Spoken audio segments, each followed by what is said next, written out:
try to fly.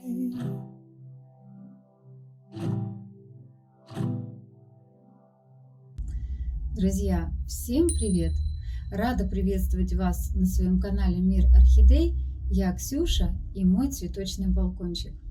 С момента выхода в эфир ролика о благоустройстве моего балкона меня просто завалили вопросом, как же я поливаю свою большую коллекцию и сколько времени у меня на это уходит.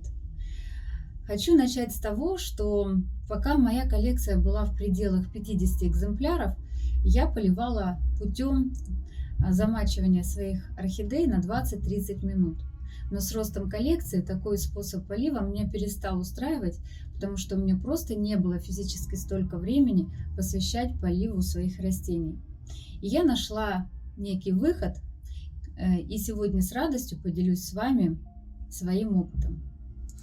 Первое, что я сделала, это я перевела часть своей коллекции на посадку в новозеландский мох. То есть у меня даже большие экземпляры, взрослые растения голландцы сидят в мхе, а вторую часть растений я перевела в кору с добавлением 2 влагоемких компонентов. У меня на канале есть ролик, как я пересаживаю свою бабочку альбуфейру в классическую посадку в кору. Я там наглядно показываю, какие компоненты я добавляю и в каком количестве. Использую я кору орхиатум, фракция 12-18 мм. Могу немножечко совершенно добавить 18-25 орхиату фракции. Обязательно добавляю кокосовые чипсы, мне очень нравится этот компонент.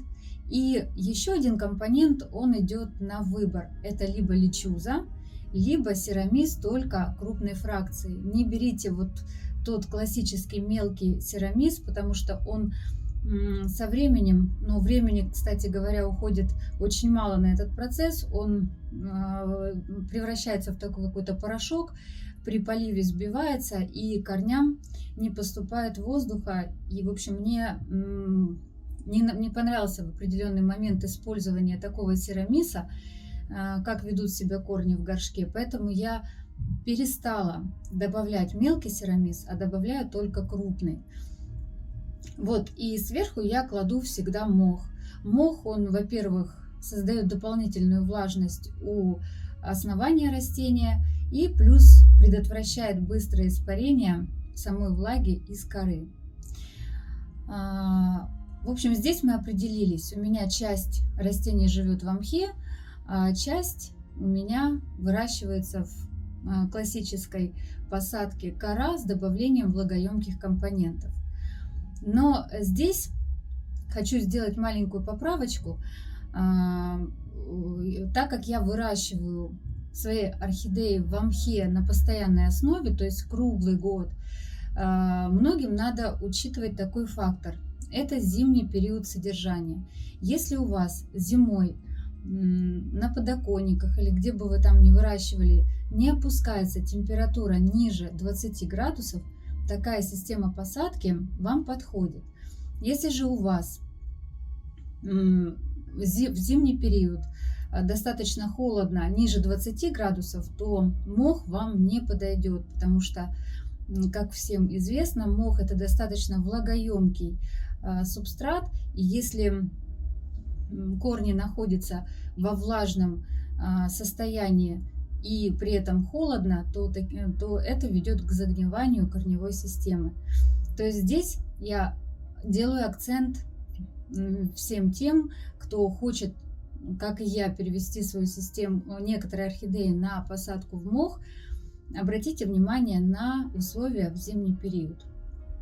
Мои условия мне позволяют содержать в мхе, потому что ниже 22 градусов у меня на балконе практически никогда не бывают. Единичные какие-то дни, когда у нас на улице очень морозно, у меня бывает 19-20, но это считается еще допустимой нижней границей в содержании орхидей. Мох я использую новозеландский. Мне очень нравится качество этого продукта. И помимо всего прочего, он обладает еще антибактериальными свойствами. Но мох нравится не только мне, а и моим орхидеям. За время выращивания орхидей в мхе я заметила, насколько хорошо наращивается корневая система и активно растут новые листики. Но все же у мха есть пару минусов. Первое – это его цена, а второе – то, что поверхность мха достаточно быстро покрывается водорослями и происходит еще засоленность субстрата. Поэтому я каждую весну обновляю верхний слой мха, меняю его на новый. Еще мне хочется уделить внимание качеству воды. Вот для того, чтобы грунт быстро не засаливался и не было ожога корневой системы, с некоторых пор я начала использовать фильтрованную воду. Я применяю совершенно обычный вот такой вот фильтр-барьер. Раньше, когда я не обнаружила ожогов на корешочках, я просто отстаивала воду от хлорки, подогревала воду и поливала. Но в какой-то момент я обнаружила, что верхние корешки, которые находятся над поверхностью субстрата, имеют такой рыжий налет и в виде ржавчины. Я поняла, что это ожог, связанный именно с засоленностью воды, с примесями, которые в ней находятся. Такое, кстати, тоже может быть от удобрений. Тоже имейте в виду, корешочки можно обжечь, и они тоже приобретают вот такой вот вид ржавчины. Но это не хороший процесс, поэтому надо избегать появления ожогов на корешочках, потому что они потом, эти корешки отмирают, и они уже не выполняют свою функцию. Поэтому, если вы знаете, что состав вашей воды не очень хороший, в ней есть соли, примеси всевозможные, обязательно приобретите фильтр и фильтруйте воду перед поливом. И как я уже сказала, водичку обязательно надо подогревать, потому что на родине, в тропиках, дожди, которые тропические идут, они всегда очень теплые, поэтому вода должна быть комнатной температуры или даже чуточку потеплее. Я использую достаточно теплую воду. Я окунаю руку, и мне тепло. Не горячая, а просто теплая водичка. Прежде чем мы с вами перейдем уже наглядно к поливу моей коллекции, мне хочется остановиться еще на одном важном факторе. В зависимости от времени года я немного меняю подход в поливе. Вот начиная с конца мая и по конец сентября, те орхидеи, которые у меня сидят в коре, я поливаю проливом и оставляю на системе мокрые пяточки. А мох я могу все же немножечко обильнее увлажнить, нежели зимой. Но система мокрой пяточки, сейчас я на ней не буду останавливаться. Кому интересно, можете прогуглить. Этой информации очень много в интернете. Я просто что делаю? Я проливаю по всей поверхности горшочка, вода стекает, и на высоте 1,5-2 сантиметра, это чуть выше уровня дренажа, у меня вода остается до следующего полива. Часть воды испаряется, а часть воды выпивается корешками, и так до следующего полива. Такую систему я применяю только в жаркое лето, когда растения потребляют намного больше влаги, потому что в весенне-летний период растение активно растет, у нее и корешки активно растут, и листочки, и цветут они, и помимо всего прочего на улице очень жарко. В такие моменты расход и потребление влаги растениям намного возрастает. Поэтому я, конечно, не оставляю много воды. Поймите, чтобы вы поняли эту систему правильно. Вы посмотрите в интернете, почитайте, но высота воды должна быть выше уровня дренажа, не больше, чем на 1 сантиметр. Но я оставляю до сантиметра выше уровня дренажа. Это так я делаю летом. Зимой я никогда не выращиваю свои орхидеи по системе мокрой пяточки. Вернее, полив не произвожу по системе мокрой пяточки, потому что все же я боюсь загнивания корневой системы. Ну что ж, давайте подведем итоги. Я для облегчения в уходе, что связано с поливом, я перевела часть своих растений на посадку в мох, а остальные орхидеи я пересадила в кору с добавлением влагоемких компонентов, чтобы поливать свои растения проливом. Летом я оставляю на системе мокрые пяточки, зимой я поливаю только проливом и никогда не оставляю воду в поддоне. Воду мы используем фильтрованную, всем все равно настоятельно рекомендую, и обязательно теплую. Это, наверное, основа моего полива. Ну что ж, а теперь давайте перейдем к самому поливу. Итак, начнем с того, что когда я подхожу к своим полкам, я анализирую, готово ли растение к поливу или нет. Потому что все растения потребляют влагу по-разному, и всех под одну гребенку я не поливаю во время полива. Итак, начнем вот с моей красавицы Golden Beauty. Она у меня сидит в мхе, и сейчас мы с вами посмотрим. Хорошо видно, что, вот видите, еще достаточно влажный мох, влажный субстрат, поэтому я полив сейчас у этой орхидеи пропускаю. У меня, кстати, девочки тоже часто спрашивали, как же я определяю, готово растение к поливу или нет. Если это мох, то я просто вот так вот нажимаю пальчиком и пробую, насколько он влажный. Если это кора, то я приподнимаю просто горшочек и смотрю, какие у меня корешки. Когда я сейчас без видеокамеры, я вот в таком положении, мне достаточно, чтобы оценить ситуацию.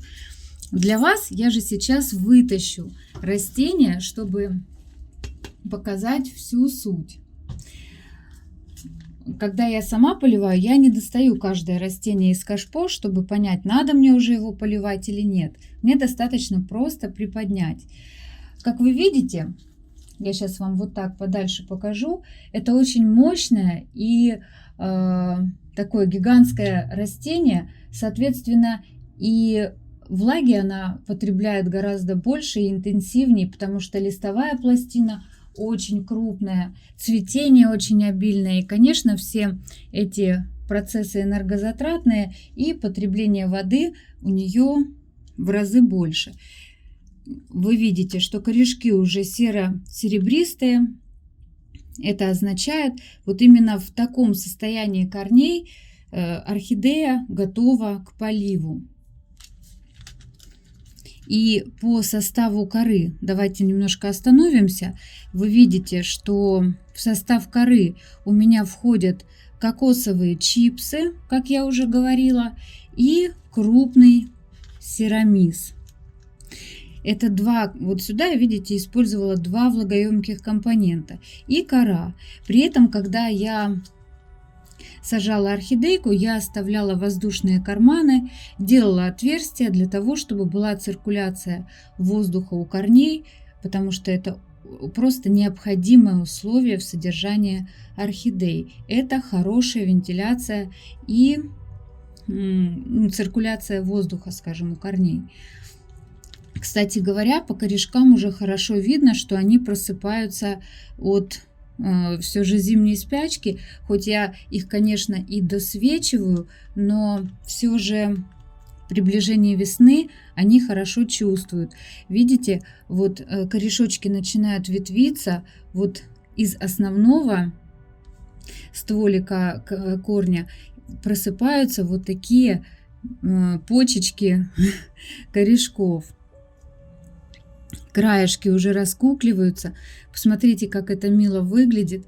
Вот они были спящие, а сейчас все краешки и веточки начинают пробиваться. Очень люблю этот процесс, когда растение оживает.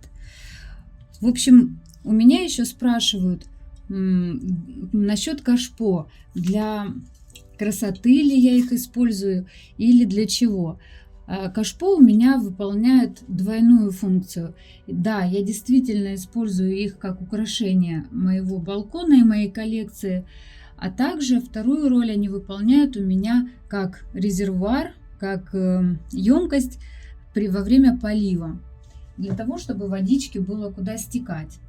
Значит, как правило, во время полива я использую вот такую спринцовочку.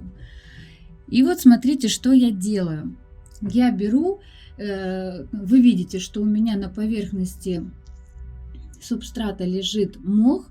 Мох, во-первых, создает дополнительную влагу у основания растения, и он препятствует быстрому испарению влаги из коры.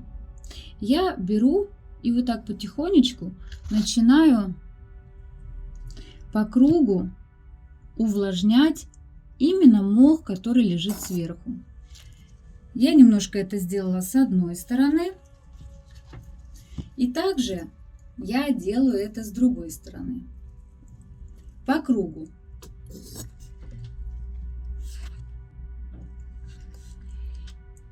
Количество воды я использую небольшое.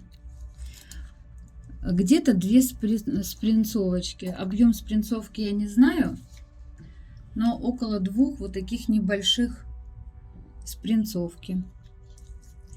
И все. Смотрите, если бы это было лето, давайте опять же, я сейчас вам все достану, горшочек, и покажу. Достаем горшочек, мы вот буквально только-только мы с вами пролили, и смотрите, у меня на дне вот такое количество воды. Если вот сейчас ровно поставить, это примерно 2 сантиметра влаги. Если бы это было лето, как я вам говорила чуть выше, я эту бы воду оставила до того, пока она, часть ее не испарится, а часть ее выпьет сама орхидейка.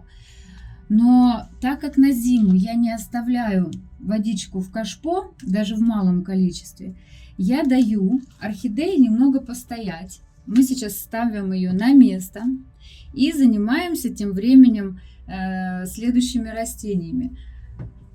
И пока, например, я заканчиваю первую полочку или 2 полочки прохождения, да, вот, и изучения, кого пора поливать, кого не пора поливать, я возвращаюсь уже потом к первым, которые поливала, и смотрю на корневую систему. Но сейчас мы с вами пойдем дальше. А сейчас мы с вами переходим к следующей орхидейке. Это моя красавица Мальма. Сидит она у меня в коре, в классической посадке с добавлением влагоемких компонентов и сверху мох. Сначала я что делаю? Я смотрю, мох уже совсем высох. Вы сейчас даже слышите, как он хрустит. В отличие от Golden Beauty, которую я вам показывала, мох у этой орхидейки уже пересушен. Но так как она у меня сидит в коре, верхний мох еще не показатель того, что совсем сухо внутри горшка. Поэтому, но еще такой момент, так как она у меня содержится без кашпо, и вы видите на стенках горшочка, из-за того, что попадают солнечные лучи, образовываются водоросли. И мне уже плохо видно состояние корневой системы, и оценить в таких случаях уже тяжело, по корешкам пора поливать или нет. Поэтому я что делаю? Я приподнимаю горшок и пробую его на вес.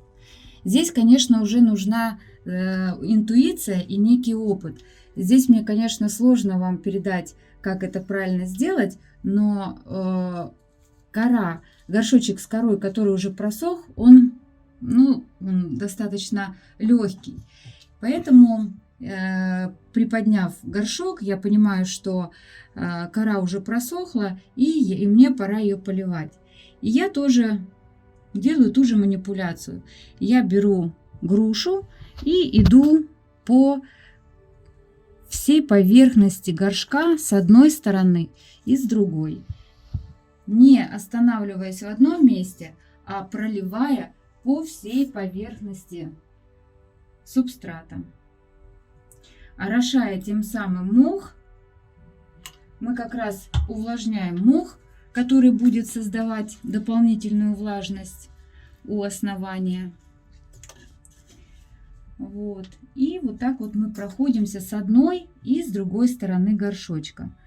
Только будьте внимательны, те, кто выращивает свои орхидеи, как и я, на стеллажах, чтобы водичка не попала на орхидеи ниже стеллажом в пазухи и не вызвали загнивание шейки орхидеи. Вот смотрите, я сейчас уже набираю третью грушу и еще пролью. У меня водичка просачивается и скапливается в блюдечке, в котором она стоит. И вот так я ее оставлю, пока буду заниматься очередными орхидеями в своем поливе. Я подхожу, вот я все последовательно вам показываю, как я делаю. Следующая орхидея у меня вот эта красивая моя бабочка. Это из новых в моей коллекции, вот это чудесный сорт. Скоро будет на канале о ней обзорчик. Все покажу, расскажу о ней. Вот, она у меня содержится в мхе. Смотрите. И, кстати говоря, мох я здесь использовала еще тот, в котором она ко мне приехала. Приехала она ко мне летом, и я ее просто распушила. Я даже не полностью потрошила весь мох, я просто распушила тот сбившийся, который был сильно спрессован. Положила, как я говорю, на дно керамзит, либо пларгон, как я отмечаю всегда, но у меня сейчас керамзит. Вот. Обязательно, потому что это обязательное условие во всех посадках, даже в землю, когда вы садите, всегда используйте дренаж на дно. Вот. И, кстати, тоже можете заметить, что мох у меня не забит, не спрессован. Я оставляю вот такие вот карманы, оставляю я обязательно при посадке для циркуляции воздуха. Я постоянно об этом повторяю, буду повторять. Значит, вот этот мох, он еще как, знаете, как вот у мальма, как сено не хрустит, но он уже достаточно, уже готов к поливу. Не знаю, видно хорошо вам или нет. Я стараюсь, конечно, я как бы даже не просто стараюсь, а я так и делаю. Те растения, которые у меня растут в мхе, я никогда не довожу сам мох до состояния хруста, который вы видели у мальма. Да, вот у мальма я показывала, что он хрустит, но он хрустел только потому, что эта орхидея у меня сидит в коре, и вверх только я кладу мох. А мох-то быстро просыхает, то есть влага с него очень быстро испаряется, поэтому он высыхает быстро. Но здесь как бы до хруста я могу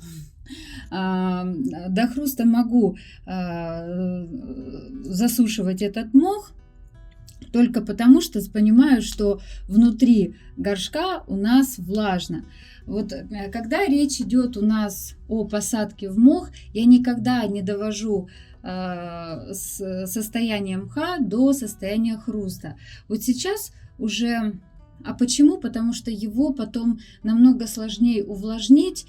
И когда водичка, вот если вы довели до состояния хруста мох, когда водичку вы поливаете уже мох, то вода просачивается очень быстро, и мох даже не наполняется, а просто вода стекает вниз. Поэтому, ну, как бы не задерживаясь. И увлажнить такой мох мне гораздо дольше получается и, ну, затратней по времени. Поэтому я не довожу до хруста, а когда уже он такой вот еле-еле уже влажненький, я уже поливаю. Но поливаю, сейчас покажу как. Не так, чтобы с него текло, а так, чтобы даже когда я полила, он не просачивается на дно кашпо. Вот смотрите. Да, вот вы когда поливаете, ведь тоже должны анализировать. Я вот сказала, что 2 спринцовки, но 2 спринцовки в зависимости, какой еще горшок. Если горшок большой, это может быть 2 спринцовки, горшок поменьше, там уходит меньше. Это тоже смотрите уже по своему объему. Наверное, мне сейчас проще будет достать эту орхидею, чтобы наглядно показать. Или же нет. Я, наверное, на другой вам покажу, потому что эту сложно доставать. Тут она у меня зажата между полочками. В общем, я тоже что делаю? Я вот так вот по кругу. Сейчас еще одну наберу, одной мало. Вот. И совсем чуть-чуть еще. И вот я понимаю, что водичка, она даже, вот посмотрите, на дно, видите, кашпо? Водичка даже не вытекла. То есть не должно, вот сейчас, да, даже та вода, которую я полила, она равномерно распределится до конца горшочка. Течь с нее, скапать и прям выливаться не должно. Замачивать, у некоторых вижу на страничках, в аккаунтах, что мох даже замачивают. Замачивать мох нельзя, ни в коем случае. Вот, смотрите, следующее, все, я вот полила, оставляю ее в покое. Следующая орхидея, это моя мандала, она уже тоже в полном распуске, тоже скоро ее расскажу, покажу. Сейчас, видите, видно свежие цветочки у нее, такие насыщенные тона, а те, которые расцвели раньше, уже имеют более блеклый вид. Сейчас очень наглядно видно, где свежие цветочки, а где давно распустившиеся. Вот эта орхидейка, кстати, посмотрите, какая у меня красавица хойка. Чудо просто сорт с такими, когда под лампой она стоит, у нее очень насыщенно бордовые листочки растут, такие загорелые. Я ее пока переставлю. У меня, кстати, тоже будут о ней просят рассказать, показать свои хои, как я их пересаживаю. Тут тоже, видите, достаточно много. Я использую таких же компонентов, как и у орхидейки. Здесь и кокосовые чипсы, и кора есть, и керамзит, но об этом потом. Так. Моя красавица сидит тоже в коре с добавлением влагоемких компонентов.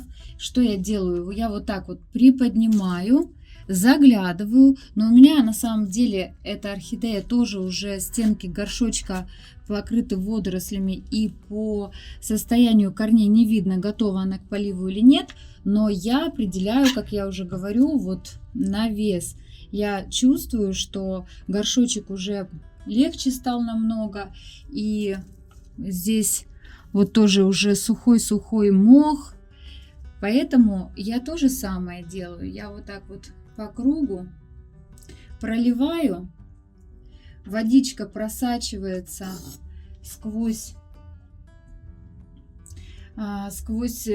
субстрат, влагоемкие компоненты берут на себя влагу. Вот смотрите, я вторую грушу набрала. И также вот так пролила. Вот так вот. Как правило, вы знаете, вот вы просто уже как своих детей, вы же, например, своих детей уже хорошо знаете, что они любят, чего они не любят, как им лучше или как не лучше. Вот в процессе ухода за своими растениями вы уже тоже их начинаете чувствовать, понимать характер каждой и потребности. Поэтому я показываю свой опыт, но вы его применяете просто к своим растениям. Вот если я 2 груши наливаю, да, вы там смотрите, как вам надо. Главное, чтобы водичка прошла по всей, скажем, поверхности, не только по краю горшочка, а вы идете по краю горшка, сближаясь к центру и вот проливая. Сейчас мы посмотрим, что происходит внутри горшочка. Значит, смотрите, воды примерно тоже 1,5-2 сантиметра. Если бы было лето, я бы оставила, как я уже говорила, повторюсь. Так как зима, я оставляю ее, пока иду дальше со своим поливом. Итак, конечно, я не буду показывать, как я это делаю со всеми своими цветами. Я думаю, что сейчас единственное, что мне осталось, более подробно показать, как я поливаю орхидеи в мхе, потому что многие девочки просили, не понимают, насколько надо увлажнять, и покажу, что я делаю дальше. Итак, давайте мы сейчас возьмем с вами для примера вот эту очаровательную орхидейку, многодетную мамочку с 2 детками. Сорт называется Equestris Illacos. Это у меня групповая посадка мамы. Вот эта мамочка с ее деткой, тоже уже когда-то выросшей на ее цветоносике. Я в свое время посадила их групповую посадку в мох. Кстати, на канале есть ролик об этом. Кому интересно, посмотрите. Там я отделяла деточку с цветоноса и показывала, как это делать и как садить. В общем, эти 2 актрисы уже участвовали в моем ролике. Тоже было интересно. Так вот, с того момента, когда я пересадила, посмотрите, обратите внимание на корневую систему. Корешочки хорошо развиты и у одной, и у второй орхидейки. Все живые, в активном росте очень многие. И, кстати, да, девочки, я помню, вы мне говорили о том, очень многих интересует тоже такой вопрос, можно ли все же выращивать орхидеи в непрозрачных кашпо, не вредит ли это растению, насчет фотосинтеза в корнях и так далее. Я тоже в ближайшее время сниму ролик об этом и расскажу. Значит, смотрите, по корешкам, по состоянию корешков уже хорошо тоже видно, что они готовы к поливу. Вот хоть они как бы вроде зеленого цвета, но при этом они уже сухие. Видно, что сухенькие корешочки. И мох, сейчас я вам показываю мох. Он хоть и увлажнен, как я говорила, он не хрустит прям до сухой травы, но он уже еле-еле, знаете, такой вот влажненький. Также обратите внимание, что когда я сажу орхидейку в мох, я все равно обязательно проделываю отверстия, особенно там, где большое скопление корешков. Видите, как бы даже отверстия распределены неравномерно, потому что я смотрю, где корешочки скопления, там вот проделываю, чтобы была хорошая вентиляция обязательно у корешков. Ну и опять же вот показываю вам, что здесь у меня лежит керамзит. Керамзит тут, кстати, я даже использую в толще, то есть я смешивала даже керамзит с мхом и добавляла его в толщу мха. Значит, смотрите, я беру, наполняю грушу, и как я проливаю, вот аккуратно, чтобы ни в какие пазухи не попадала водичка, лью не в одно место, а вот распределяю по поверхности мха. Сейчас наберу еще одну грушу. Вот. И потихоньку, не останавливаясь в одном месте, чтобы концентрация воды в одном месте не было, а чтобы она мягко распределялась по всей поверхности.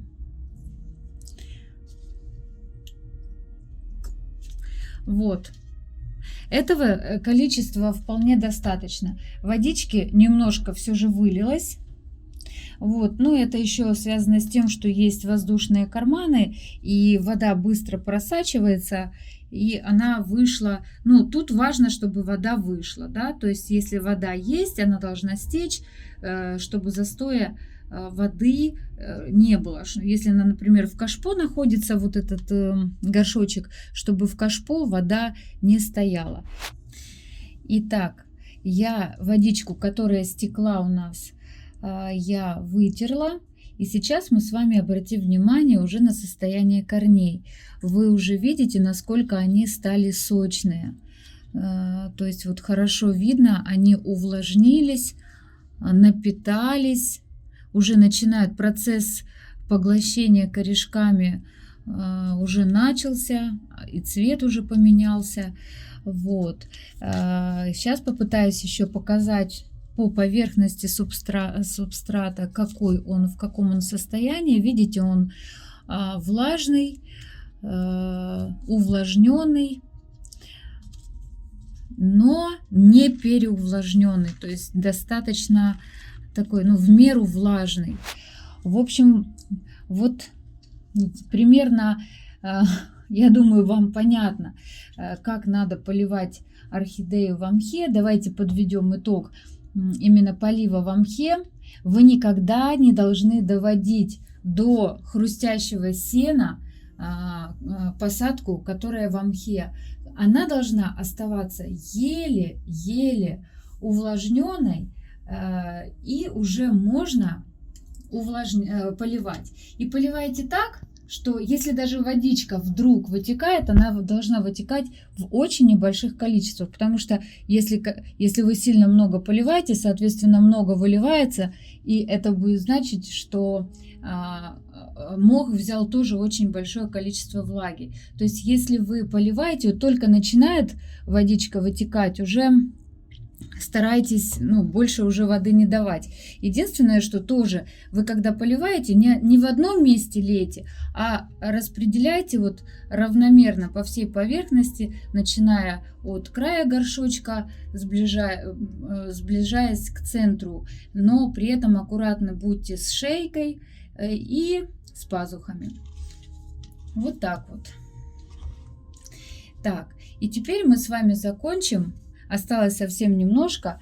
Перейдем к началу наших орхидеек и посмотрим, что происходит с нашей албуфейрой.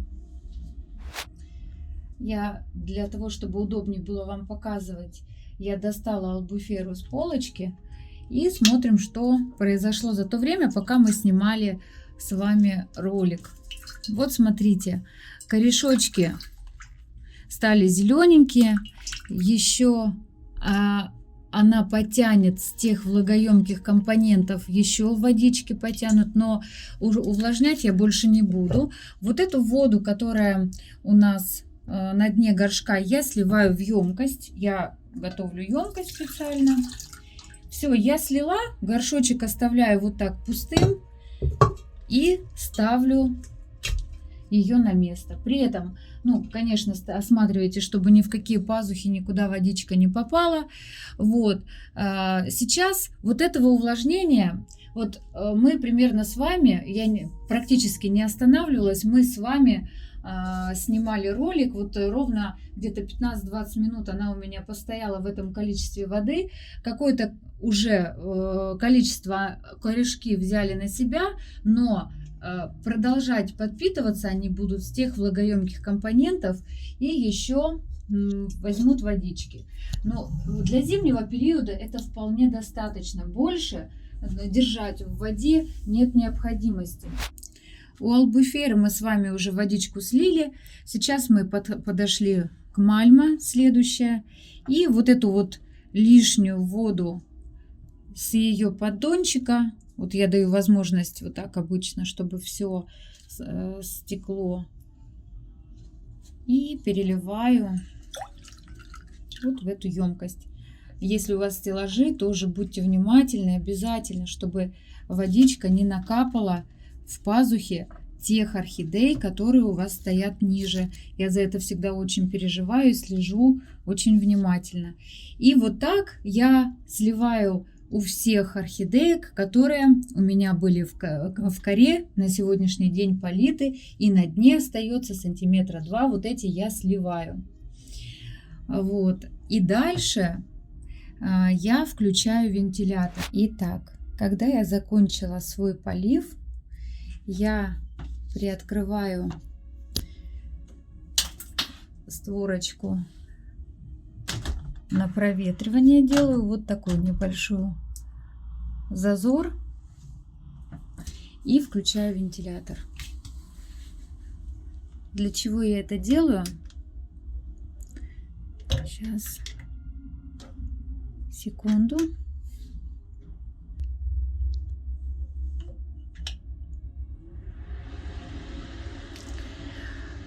Когда я полила свои растения, здесь повышается у меня влажность. Я это замечаю на своем гидрометре. Уже давно мной было отмечено, что до полива одна влажность.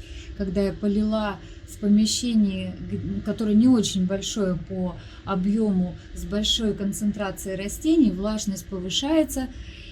И, как я вам уже говорила, застой воздуха в влажном помещении – это хорошая среда для образования всяких болезней нехороших для растений. Поэтому мы создаем циркуляцию воздуха, чтобы влажный воздух не застаивался. Это раз. А вторая причина, почему я все же включаю вентилятор, это если вдруг какая водичка где-то попала, и я просмотрела, я, конечно, осматриваю, но вдруг я просмотрела, я обязательно, когда включила вентилятор, он создает циркуляцию воздуха и, соответственно, просыхает, даже если что-то куда-то попало. Ну что ж, друзья, вот я и расставила все по своим местам. Сегодняшний обзорчик мы будем с вами завершать. Он был максимально емким, информационным, и я очень надеюсь, что кому-то полезным, и что мой опыт и мои знания помогут вам в выращивании и в уходе ваших красоток. А на сегодня мы будем заканчивать. Кому было интересно, ставьте лайки. Гости моего канала, подписывайтесь на мой канал. Обещаю, что впереди еще будет очень много интересного. Мне было интересно с вами поливать мои растения. До встречи в новых роликах. С вами была Ксюша. И пока.